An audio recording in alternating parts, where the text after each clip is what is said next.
So for those who don't know me, my name is Nick Schappler. I have the honor and privilege of serving as the COO at CDLLife. And I see a lot of familiar faces from our summit last year, which is fantastic, and also a lot of new faces. So looking forward to getting to meet you guys and learn how CDLLife can help and learn more about your businesses over the next couple days. So we're going to get into this now here. So today we've been discussing the trucker timeline, and we've really been digging deep into each pillar here. We've got awareness, conversion, commitment, onboarding, and retention. And inside of each one of those pillars, we've discussed all the subcomponents, right? And I think we all understand it. We live kind of in this environment on a day-to-day basis.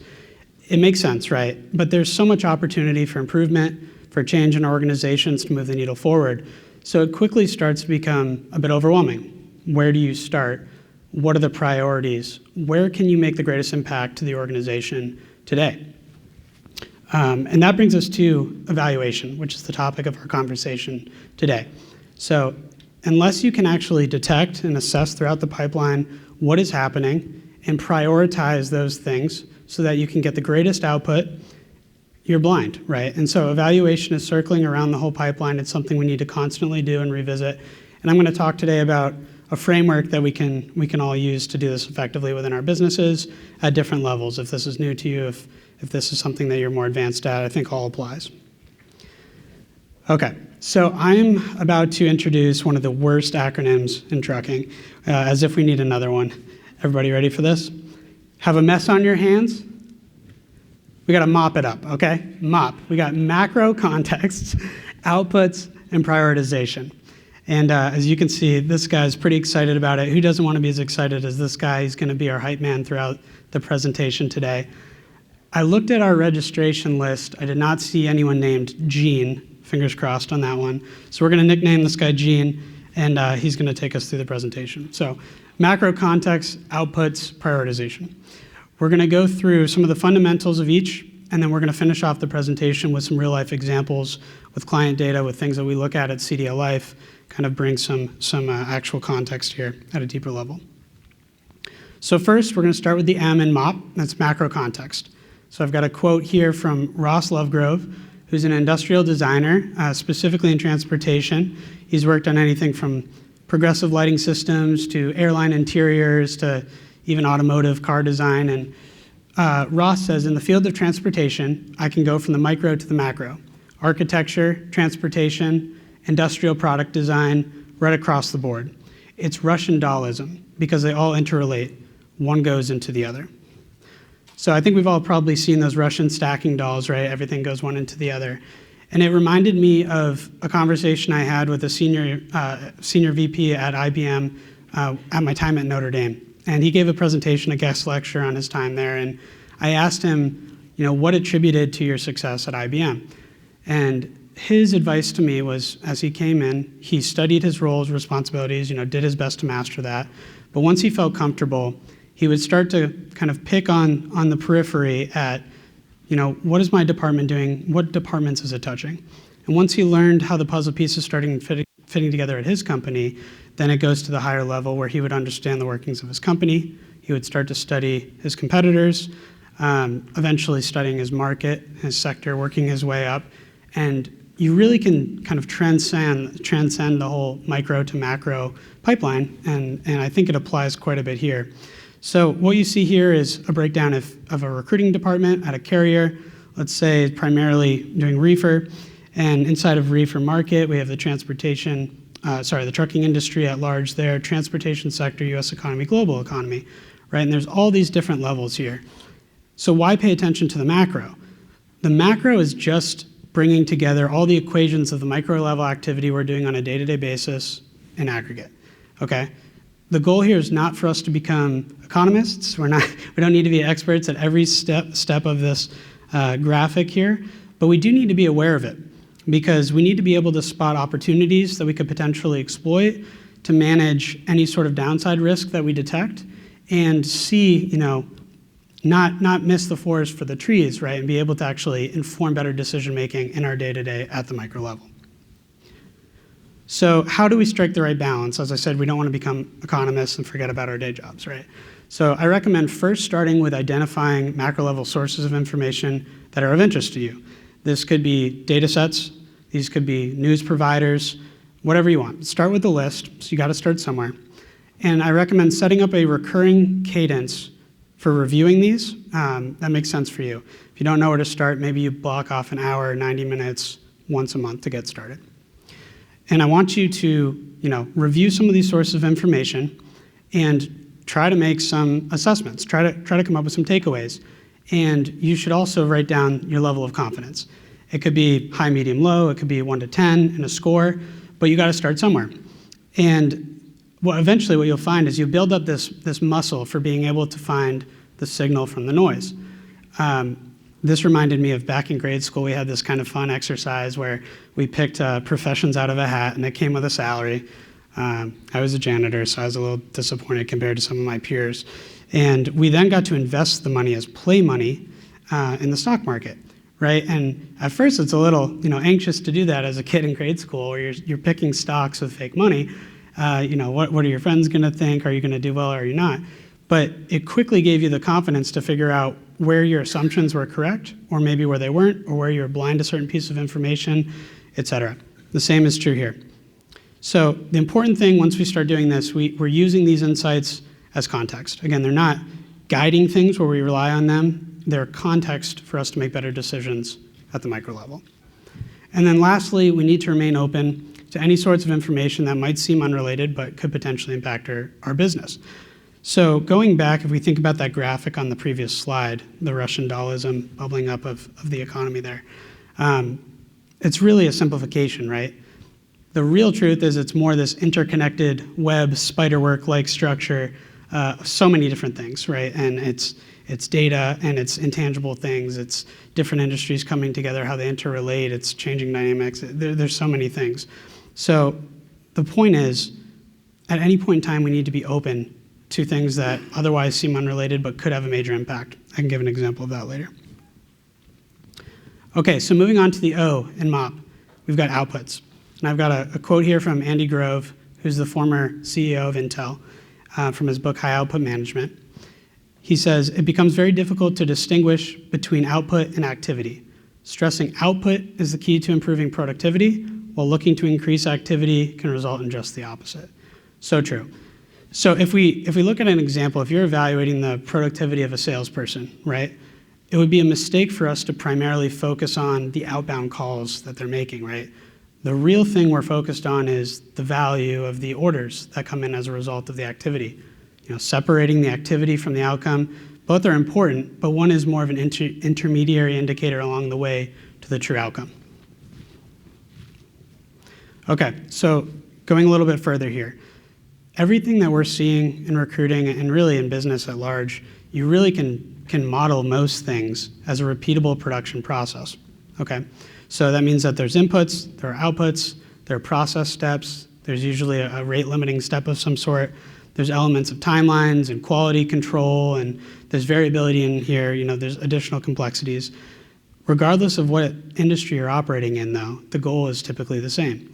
It's how can we realize as many high quality outputs as we can, as quickly as we can, less time, with less waste, right? Always. So super pivotal here, we need to figure out the right output for our funnel that we're evaluating. And if you don't, you're gonna find that you end up creating more activity for yourself, which means more wasted time, which means kind of chasing something that could move the needle on the output, but you're not getting at the source of the problem. So super critical to get the right output defined. Defining the output, how do we do that? So where do we start? I typically say, you just say, what is the desired output of my process, the funnel, the key result that's coming out of it, but then you refine it to make sure that you're looking at the right thing by asking, is it quantifiable?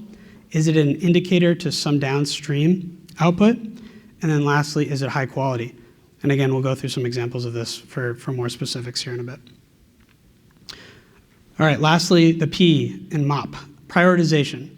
So I've got a quote from Zig Ziglar, lack of direction, not lack of time, is the problem. We all have 24-hour days. I think this is a great quote. Now, some of our businesses are larger, have more resources than others, but I think the essence is the same. You've got a relatively fixed amount of resources at any given point in time, right? how do you point or focus those resources at the right things to have the greatest end result or output of your business and of your processes, right? If you can do that, you'll grow your business as quickly as possible. If you can't, there was a way to do something better. So we're trying to really study that process and hone that in. So coming back to Travis's presentation from earlier, we saw this graphic, right? One slip up in your applicant's experience can lead to a leak in your entire driver funnel. This is really important to understand because a lot of us will focus in our day-to-day jobs at certain parts of the funnel, right? But it's really the funnel in totality that we need to keep track of, looking at the outputs, looking at individual indicators along the way in each step that lead to that output. But if you lose track of the entire funnel, you're opening yourself and exposing yourself to some risk. So where do we get started in prioritization? First thing we do, we identify the inputs. As Travis mentioned before, it's typically money and time in some capacity, one way or another. And then we define our outputs, which we just covered. You then look at each of the process steps in your funnel, and you can define intermediary indicators at each process step. And then what you do is you brainstorm, looking at those intermediary indicators and steps, you brainstorm what are all the possibilities that we can think of as a company to improve each of these indicators and therefore hopefully downstream the end output, right? What you need to do one step further though, and this gets us to thinking about the next step, the cost benefit of it, is you need to define, at least educated guess, what is going to be the impact to the nearest downstream indicator. So an example of that would be, we're going to tweak something in our landing pages and we expect the conversion rate of that landing page to move from X to Y, right? It's a guess, but you got to start somewhere. So if you think of budgeting, for example, your first budget that you ever make for your household is not going to be accurate. You're going to spend triple on restaurants than you put out there, right? Like we all do that.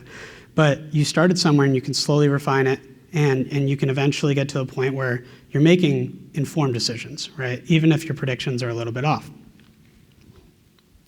So what you can do there then is you use a cost-benefit analysis. We're all comfortable, I think, and have seen these within the context of business problems. But you can use cost-benefit in our funnels to prioritize all the initiatives that we have in front of us to improve our funnels. And then you can tackle them in order. So in this case here, when we look across our driver life cycle here, we've got inputs, we've got outputs, we've got intermediary indicators in the middle in these process steps, right? And we have ideas for how we can improve each of those indicators. We have guesses as well as exactly how they will improve the outcomes, which will refine and become more accurate over time. So really, we have everything we need to boil this down to a math formula, right? Where do you start? Start simple. If this is an organization that we're dealing with, or your organization is not doing stuff like this, not prioritizing well, you quickly, if you try to involve things like the cost, the expected success rate, the timelines and your product workflows at each step in your funnel, you might just stop doing this because it's too much. But each of us can come up with that list of how can we improve the funnel and what's the expected return if we execute on those things. I think that's where you start and then you work your way more complex. All right, so Gene is back. Gene is sick of the theory, doesn't want to hear any more theory. He wants to get real, okay? So don't worry, Gene, we're going to get into it right now. Let's go through some real-life examples of things we're seeing with macro context, outputs, prioritization. So starting with macro example number one here, these are DAT charts you see on the right here. It's showing load to truck ratio, and I know it's a little small, but top is dry van, middle here is flatbed, bottom is reefer. And the orangish yellow is 2022, blue here is 2021. What we're seeing is you can see kind of an uptick in the blue toward the end of 2021, and at the beginning of 2022, really, really high load to truck rates, right? And this is the ratio indicating how many loads are available and then how many trucks on the road are there to pull those loads, right? So you see a really steep fall off, stabilizing around 4x for van and around 7x for reefer. Flatbed still declining here. But what does this maybe suggest? So it looks like there's starting to become more balance than existed earlier this year between spot market demand and truck capacity, right? Now, taking that a step further here, we know that loosening truck capacity plays a role in freight prices, and we've seen spot rates decline over the last several months, as you can see from more DAT charts in the upper right. And again, left to right here, we've got dry van, flatbed, and reefer. We know inflation has been ratcheting up across the board. We all know that. We've felt that.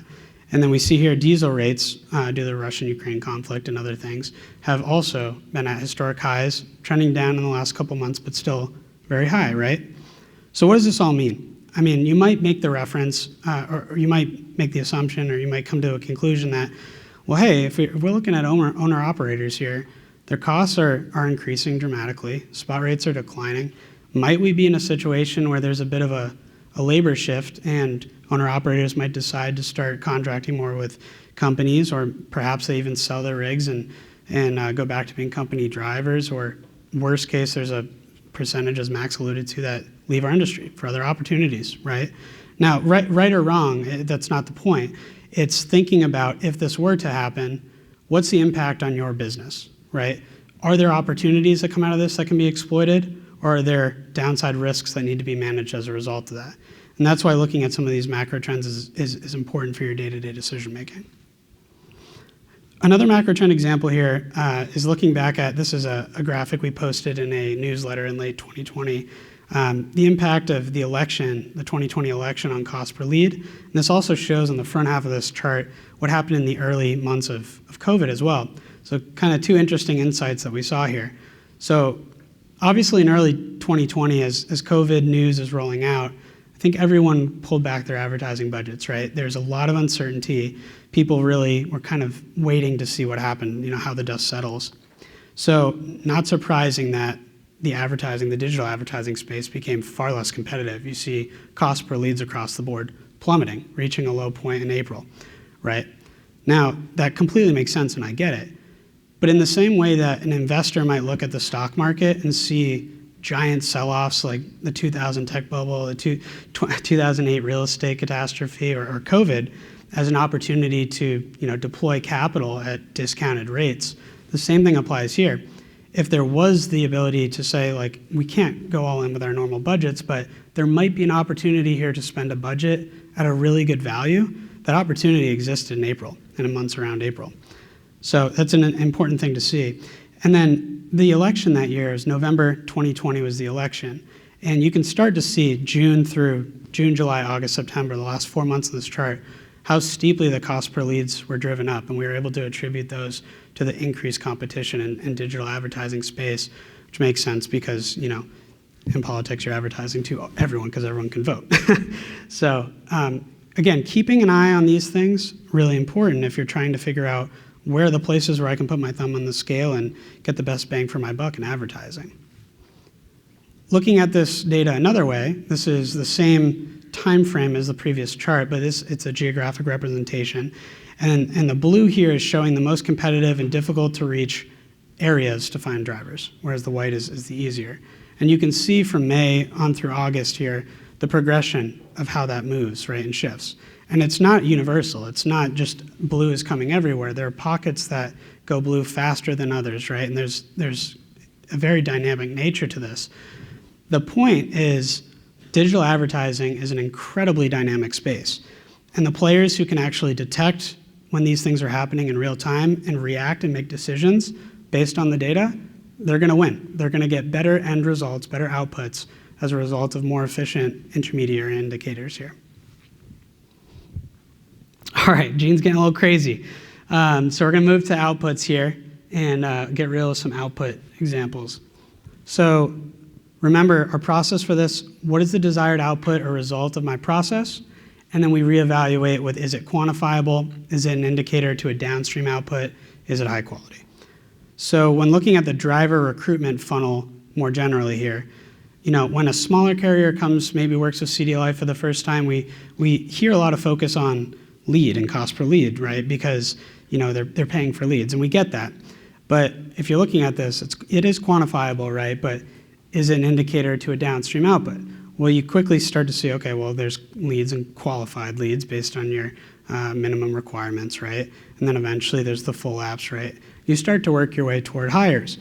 And as Max pointed out, there's some other metrics, right? Like the net ad, and that makes sense too, but it usually relates to hires because that's what we're eventually, ultimately paying dollars to get to. So, but is a hire alone high quality? in speaking with some carriers, especially in the retention piece of this, there have been discussions about, well, we need to wait 7 days after the first paycheck is received to really consider that a hire, or maybe we want to wait to a 30-day checkpoint first before we're really confident that something didn't fall off the bandwagon, right? Every organization is different. You guys will have different metrics along the way. But the point is we need to be able to find something that's quantifiable. It's an indicator that does not lead to some other downstream output, and it is a high-quality metric for us.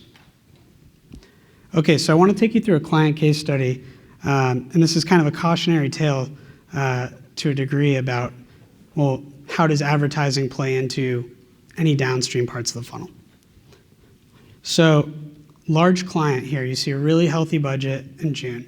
And for existing CDLLife clients who haven't seen reports like this, we have the ability to, if we have the proper access within ATS, your ATS system, to help you make sense of your funnel and really showcase the data and the steps of the funnel in an easy to understand way. And that's what you're seeing here. This is what we did, kind of a retroactive study. You see a really healthy budget here, $338,000 budget. We were able to generate over 7,000 leads at a $46 cost per lead. And then on the back end of the funnel, 147 hires, $2,300 cost per hire. Client was really happy, had a lot of great opportunities to grow over the next several months, and made the decision very quickly the following month, switch slides here, to drastically increase their advertising budget. You see a huge jump, right? Huge jump, $663,000, jump here of $325,000. And we're able to go 12,000, closer to 13,000 leads at a $52 cost per lead. And then on the back end of the funnel, though, 139 hires, $4,700, closer to $4,800 cost per lead here. What happened, right? So to summarize this, cost per lead increased 12% from $48 to $52 per lead. Now, this isn't completely unexpected, right? When you're dealing with volumes of this size, budgets of this size, and a limited amount of drivers, especially in certain areas or competing for certain jobs, there's only so much you can do. At some point, there will be diminishing returns to your advertising spend. We didn't completely hit that here, but you see a little fall off. Fortunately, cost per full app decreased 3%. You can attribute this to a couple of things, but one of which is finding out in landing pages how to move from a short form that's been filled out to a full app more successfully, and we've A/B tested a lot of those type of things. So between those two, at the beginning of the funnel, overall we have a 96% increase in the budget, right? Huge increase, but it led to a 98% increase in full apps. Objectively speaking, the advertising budget increase worked in terms of its ability to generate full apps, right? But what about the back end of the funnel here? Cost per hire, right? Over doubled, 107% increase, right? The narrative to this within the company ultimately is we added $325,000. We got 8 fewer hires, right? It hurts me to say it, right? You can't do that. So breaking this down, okay, what the heck actually happened, right? Looking at lead quality, no issues there. Cost per full apps decreased. Our ratios improved from lead to full apps. But the downstream performance within the recruiting, safety, and onboarding phases is really, really what hurt them in this case. And this is specific. This is not across the board with all clients or anything, right? But in this specific case, with recruiting, we saw 20% fewer apps made it to processing, okay? The recruiting department was just overrun. It became a bottleneck. They weren't able to service all the leads that they were getting. And to Charles's point from earlier with Hot Seat Services, the quality of the recruiting probably decreased to a bit because they're just completely overrun. It's about getting through as many as you can as opposed to doing the best recruiting you can, right? On the safety side, 10% reduction in processed apps getting approved. Again, looking into was this the driver history and the criteria? No, it was again a bottleneck. There were too many applications to get through, and they weren't able to do it. Then in onboarding, two negative trends as well. 12% reduction in getting approved drivers scheduled for orientation, and then, this is the kicker, 40% reduction in scheduled drivers becoming hired. And you can attribute that to being completely overrun, not being able to have those touch points with the driver to check in, make sure that they're feeling good about this position, that they're gonna be showing up, that they're excited about it, right? Not motivating them. So all in all, this is kind of a telltale sign that if you're not focused on the outputs, right, and you're just looking at the advertising angle, to Travis's point from earlier, you can increase budget all you want, but you've got a leak in your funnel, right? You need to make sure that what you do can carry all the way through those intermediary indicators and eventually increase your output, right, with as little waste as possible. So to summarize this whole case study here, you advertise to get full apps, but you recruit to land hires, right? So true, and this kind of speaks to, again, being able to look at the full pipeline and making sure that you're not letting something fall through the cracks. All right, Gene's kind of gone off the bandwagon here. He's lost the mop. He's adopted a broom here, so not ideal, not on trend, but thank you, Gene. We'll discuss prioritization now, some examples. So this is the funnel we've discussed today: awareness, conversion, commitment, onboarding, and retention. Let's pretend that as a carrier, we've made the decision that there's so many aspects to retention that we've really decided to carve that off as its own funnel, and we want to kind of evaluate that in a vacuum. So we can break that off from this funnel and look kind of more traditionally at our lead generation through onboarding pipeline. We define the inputs, right? Could be your monthly advertising budget here. There's likely additional inputs that you might consider if you become more advanced, like your recruiting department overall and their operations. There's time and money aspects to that. Any sort of outsourced development you have, whatever it may be, lots of inputs could be considered. But the core is the advertising budget. And on the output side of things, we've got our hires, right? And let's pretend this carrier's decided it's a hire with 7 days on the job, okay? So the next thing we need to do is we look at each step in our funnel and we define those intermediary indicators. So we have here the unique landing page visitors, leads, full apps, processing, approved, orientation scheduled, ultimately leading to our outputs, which are the hires. As Travis mentioned earlier, you likely have different terms, but I think you understand the steps of the funnel here, right? So real life example again, same data as our last telltale sign, and this is from June, back when things were good. So we've got a $338,000 budget, very healthy budget. Additional piece of data here is it was leading to 363,000, closer to 364,000 unique visitors to their landing pages. We had a 2% conversion rate out of that into leads, then full apps. It's probably pretty small on the screen, so let me just read this through. So 13% of leads became full apps. We've got 51% of full apps went into processing. 73% of processing became approved.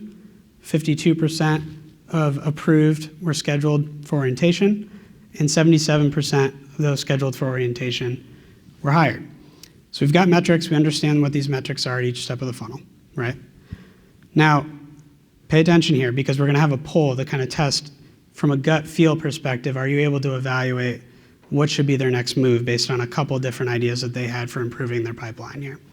We'll keep it simple. So we'll basically pretend that everything will cost the same amount of money, take the same amount of time. Again, just like the original concept, we're going to just look at the impact to the downstream indicator. So this chart's kind of messy, kind of ignore it. Focus on the blue things. I'll just tell you what the 4 options are. So we've got our current funnel, which is the blue column, second column in there. That's the same thing we just walked through on the previous screen. The company has looked at all of their intermediary indicators, and they've come up with 4 ideas of how to improve their funnel. You know, in reality, you might have 20, so it's a simplified example, right? But I want to show how the math all works down. So option A, they've decided we could increase our budget. We could increase our budget by $100,000. That's what option A is here. They're assuming that they've worked with somebody like a CDLLife for a period of time. They know they can get repeated results at scale. So proportionally, we're going to move from 364,000 unique landing page visitors to 471,000. Option B is better landing pages. So we've figured out some mobile optimizations we can make. We've made the educated guess that doing this, we believe, will improve our conversion rate from 2 to 2.5%, okay? Option C is we figured out that there's a bit of a bottleneck in recruiting and we need some additional recruiting capacity. So maybe we speak with somebody like Charles at Hot Seat Services, maybe we grow in-house some additional capacity, but in doing so, we expect that the percentage of our leads that become full apps, ones that we don't have and need to work, will move from 13 to 18%. And option 4 is faster processing. We figured out how to streamline the approval process, the processing and approval process here, quicker turnaround times, faster touch points with the driver, and overall we expect that for the approved that are moving to orientation scheduled, that'll move from 52 to 60%, right?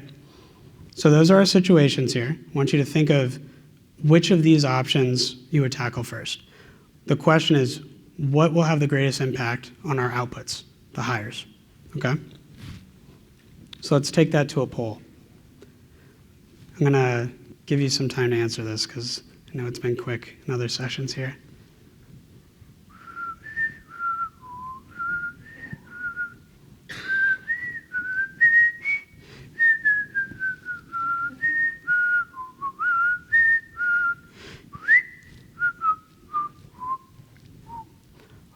Boom, boom. Okay. Pretty good numbers. Okay, good. Thanks for the responses. Give it a little bit longer here. So 55% is what I saw of people said C.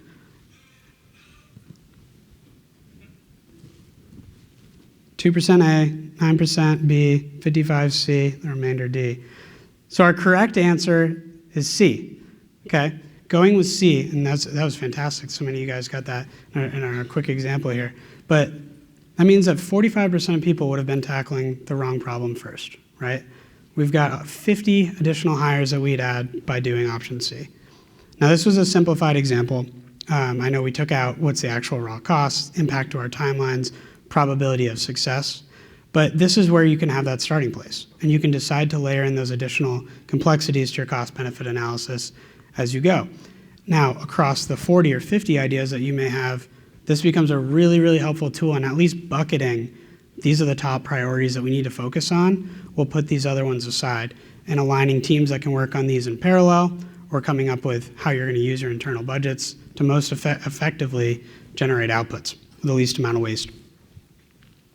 So again, you attack these in priority order. So based on that last one, option C, 50 new hires, option A with 43 new hires, option B with 37, option D with 21.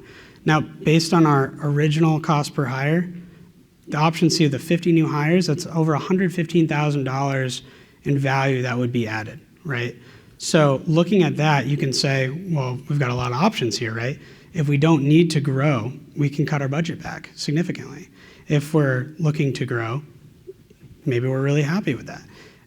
We can then layer in that, okay, increasing a $100,000 budget, of course that costs $100,000, but maybe a landing page tweak is only 20, 30 hours of time within an engineering department or less, right?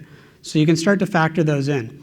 Maybe probability of success, like I mentioned. The landing page one, you've got maybe 90% chance it goes right, whereas increasing 100% or $100,000 budget, you know it's done as soon as you make the call, so 100%. You can layer those in, multiply them into the cost benefit, and ultimately, again, come out with the same results. A priority order that you can attack. All right, so in summary, we went through the basics of evaluation today. We have to mop up our messes within our companies here, really looking at the macro trends, focusing on the outputs, never losing track of those, and prioritizing the ideas that we have for improving each of the intermediary indicators within our funnel in order to maximize our outputs at the least amount of waste.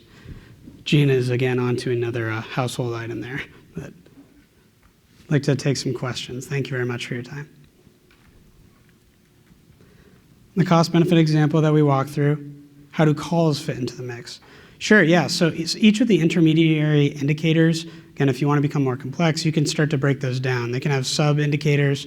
When you look at leads, if we're just thinking about leads that come off landing pages, you know, a different type of lead is a phone call, right? So no different. We can think about that as an indicator that we're looking at along the funnel, and doesn't change how we evaluate the cost-benefit analysis.